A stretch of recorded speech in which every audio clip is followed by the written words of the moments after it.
Assalamualaikum warahmatullahi wabarakatuh. Kembali lagi dengan kelompok 4. Kali ini kami akan membahas modul 5 tentang perubahan wujud zat. Nah, di pertama ini kita akan melakukan percobaan 1, di mana adalah melakukan percobaan titik lebur es. Tujuan dari percobaan ini adalah 1. Menguji bahwa titik lebur es adalah 0 derajat Celcius. Dan tujuan percobaan yang kedua adalah menguji bahwa titik didih air adalah 100 derajat Celcius. Adapun alat dan bahan pada praktek kali ini adalah yang pertama, ada 1 kg es batu, lalu ada termometer, ada bejana kaca tetapi kita ganti dengan tempat berbahan aluminium, pengaduk, busen, dan busen kita tidak ada, kita ganti dengan 1 buah lilin dan tripod. Sini kita menggunakan penggantinya untuk memadai. Nah, untuk cara kerjanya yaitu pertama kita nyalakan lilin,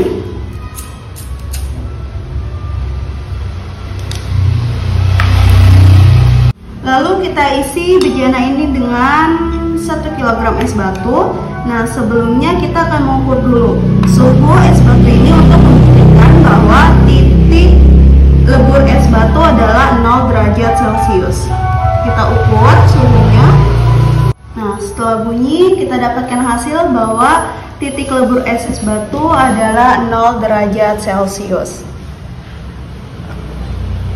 Nah, setelah itu kita akan menaruh es batu ini di atas api untuk mengetahui titik lebur air mencapai 100 derajat Celcius. Dengan cara memanaskan bejana dengan nyala api yang kecil, lalu diaduk pelan-pelan secara terus-menerus sampai mencapai suhu derajat Celcius. Perhatikan perubahan bongkahan es dalam bejana dan perhatikan juga perubahan suhu yang terjadi yang tertera pada termometer. Catat setiap perubahan suhu dan perubahan wujud pada kertas kerja. Jadi di sini kita melakukan pengamatan setiap 2 menit selama 5 kali. Jadi nanti ada 2 menit pertama, 2 menit kedua, sampai 2 menit kelima untuk mendapatkan hasil per setiap 2 menitnya. Nah, pertama kita akan menghitung 2 menit pertama dan sekarang waktunya menunjukkan ke menit 32. Jadi kita tunggu sampai menit ke 34 ya teman-teman. Sampai lalu kita aduk menunggu 2 menit pertama. Nah, setelah dilakukan percobaan bahwa tadi pertama suhu titik lebur es adalah 0 derajat Celcius. Lalu kita melakukan percobaan dengan dididihkan, didapatkan setiap 2 menit. Nah, 2 menit pertama kita ukur suhunya itu pada termometer berubah menjadi 40 derajat Celcius. Menit yang kedua yaitu suhunya menjadi 83 derajat Celcius. Suhu yang keempat berubah menjadi 97 derajat Celcius. Dan bisa dilihat makin lama esnya akan mencair. Jadi setelah ini kita melakukan pengukuran pada titik didih air, apakah mencapai 100 derajat Celcius. Nah, setelah dilakukan percobaan tadi es batu yang banyak tadi lama-lama sudah mencair, dan ini melakukan proses pendidikan untuk membuktikan bahwa titik didih air adalah 100 derajat Celcius. Kita ukur ya. Nah, setelah dibuktikan bahwa setelah mendidih ini titik suhunya adalah 100 derajat Celcius. Jadi kesimpulan pada percobaan kali ini adalah titik lebur pada es adalah 0 derajat Celcius dan titik didih air adalah 100 derajat Celcius. Hal ini terjadi karena suhu udara di lingkungan. Bila semakin tinggi atau panas cuacanya, maka akan lebih cepat mendidih.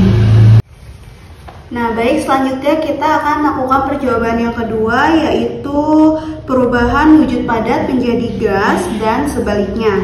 Di mana tujuan dari percobaan ini adalah adalah yang pertama menguji bahwa benda padat dapat langsung menjadi gas.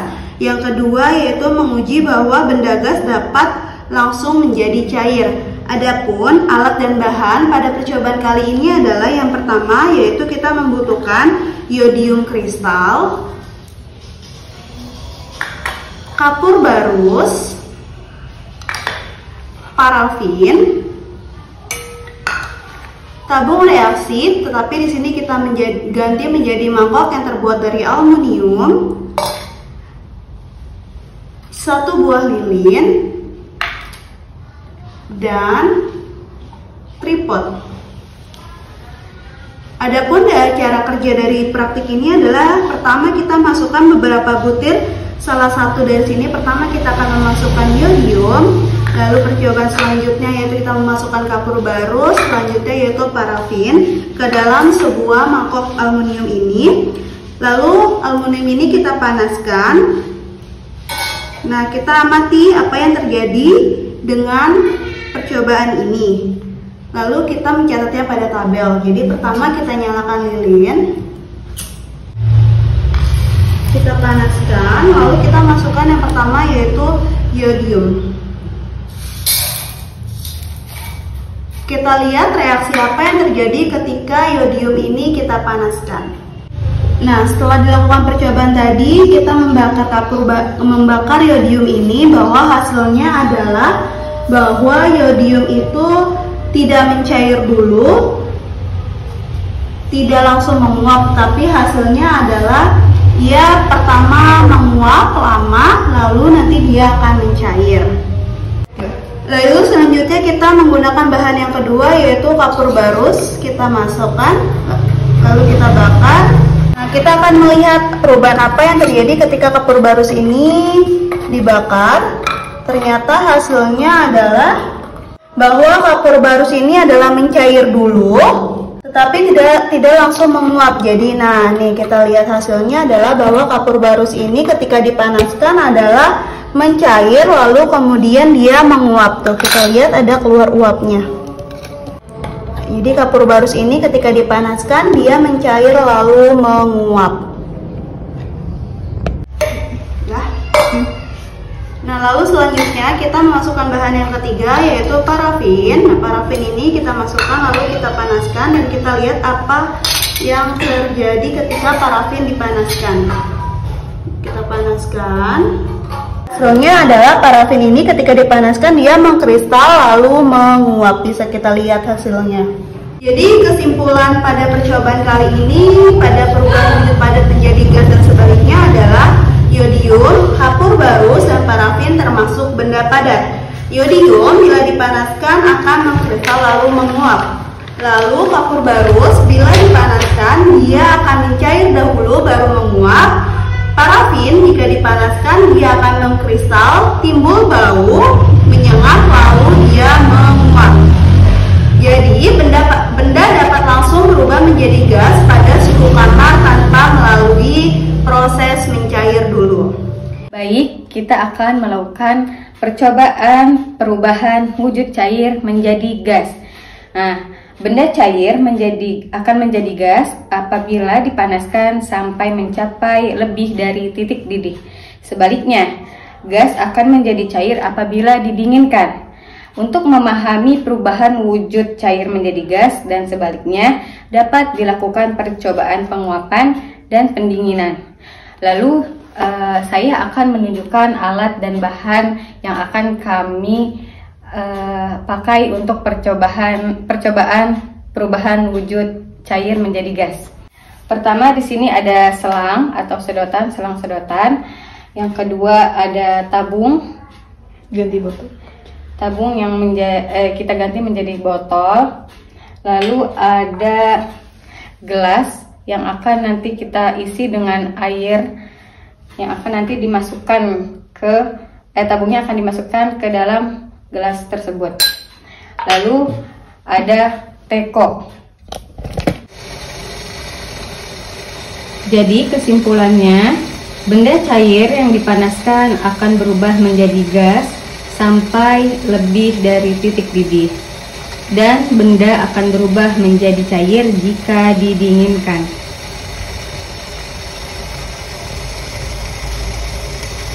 Hari ini saya akan menjelaskan tentang konduksi, tentang perpindahan panas dari besi ke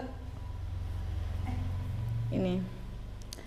Alat dan bahannya ada aluminium, tembaga, besi, dan stainless steel, atau kita ganti jadi gunting ya, dari bahan stainless ya, dan korek api, dan yang terakhir adalah plastis. Yang pertama kita bikin dulu plastisinnya.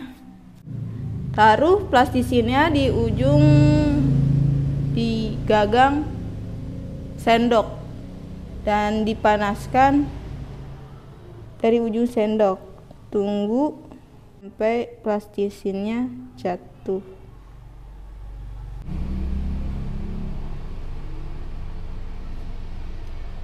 Nah, jatuh kan teman-teman, berarti aluminium adalah benda yang dapat menghantarkan panas atau konduksi. Setelah itu tembaga, kita panaskan tembaganya. Dan selanjutnya kawat besi. Kawat besi juga dapat menghantarkan panas atau konduksi karena dapat. Selanjutnya stainless steel. Stainless steel kita coba pada gunting, dibakar, dan stainless steel juga dapat menghantarkan panas atau konduksi. Nah, tadi kita sudah melihat atau melakukan proses konduksi.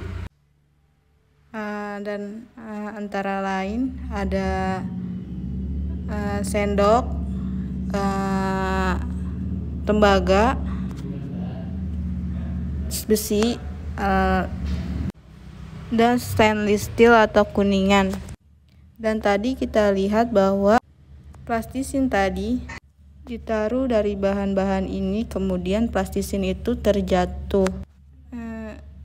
Ini membuktikan bahwa panas itu dapat merambat dan melalui partikel-partikel di dalam bahan-bahan tersebut. Nah, proses ini disebut juga dengan konduksi.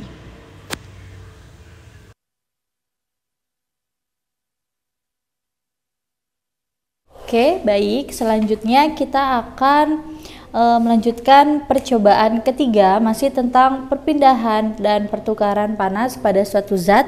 Di sini saya akan melakukan percobaan ketiga, yaitu konveksi dalam air, di mana bahan-bahannya saya gunakan gelas pengganti dari bejana kaca, lalu ada satu buah lilin yang sudah dihidupkan pengganti dari bunsen atau lampu spiritus. Lalu di sini ada serbuk gergaji yang saya ganti dengan serbuk dari rautan pensil.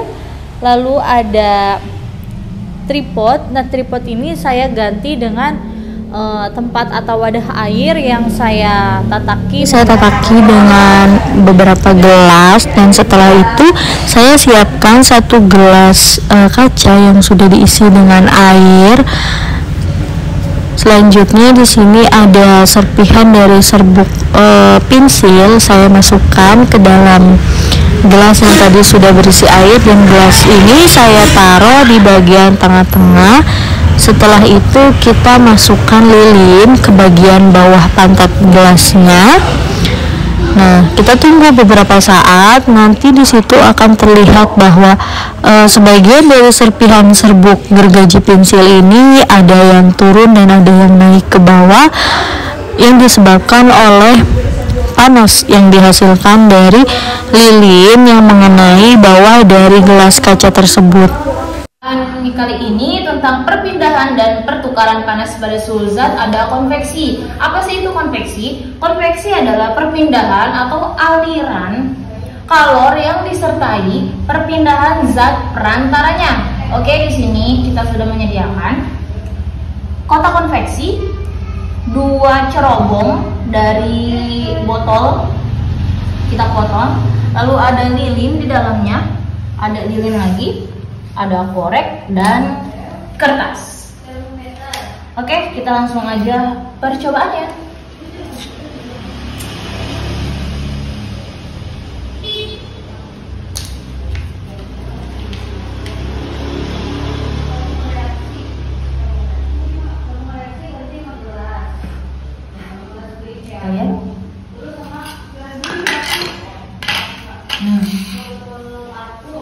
Ya, dia nggak mau masuk ya asapnya, teman-teman bisa dilihat ke atas.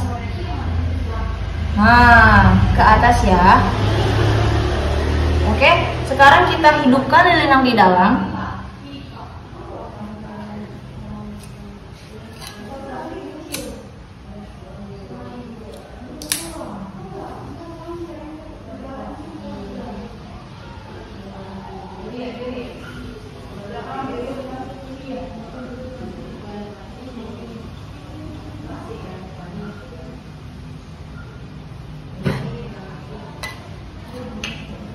Oke, udah, kita lihat kembali. Akankah dia tidak mau masuk lagi? Nah, lihat teman-teman, asapnya ke atas, tidak mau ke dalam. Sekarang kita coba yang tidak ada lilinnya. Nah, lihat teman-teman, asapnya masuk ke dalam.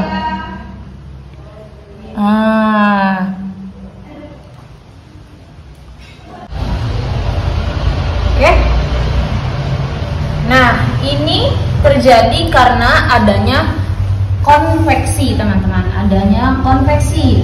Kenapa pada corong satu ini yang di bawahnya ada lilinnya, asapnya ke atas tidak mau masuk sedikit pun, sedangkan yang di bawahnya tidak ada lilinnya, si asapnya itu masuk meskipun sedikit. Ini terjadi karena suhu tekanan udara yang ada di bawah yang cerobong satu ini lebih rendah ketimbang cerobong dua yang tidak ada lilin. Jadi tekanannya lebih tinggi dan ini lebih rendah sehingga asapnya masuk ke dalam. Oke, itu percobaan dari kami, semoga bermanfaat.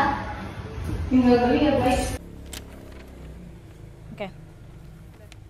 Percobaan yang terakhir yaitu ada radiasi. Radiasi adalah energi yang terpancar dari materi atau atom dalam bentuk partikel atau gelombang. Radiasi panas terjadi tidak memerlukan zat perantara. Oke, di sini sudah ada alat-alatnya yaitu 2 lampu bola lampu, satu bercat warna hitam dan satu warna putih. Maaf, ukurannya tidak sama, tidak ada lampu lagi.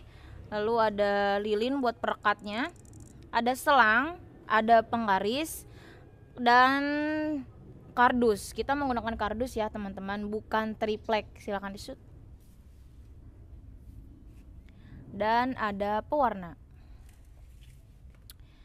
Oke, kita tuangkan di sini pewarnanya.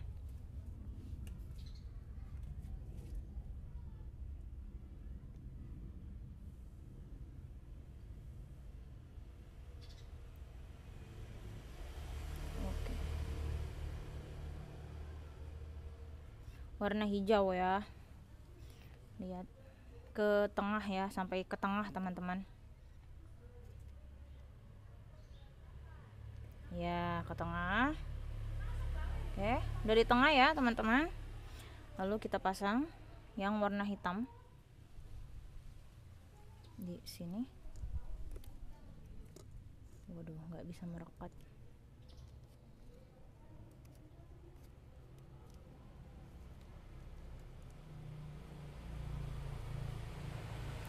Oke.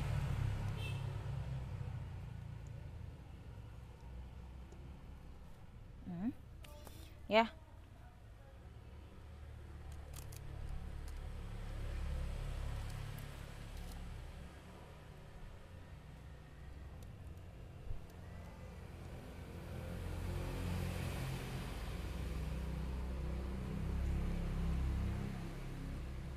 Kita tunggu sampai beberapa saat.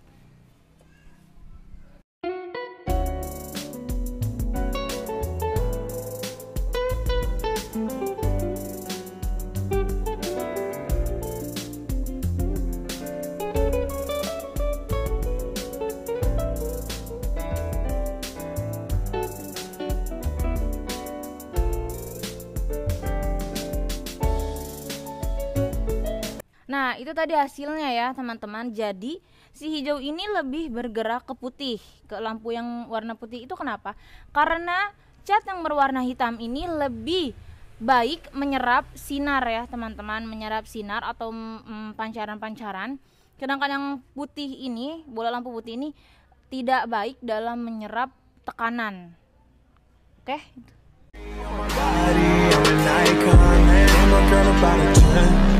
I should fuck her in the Benz.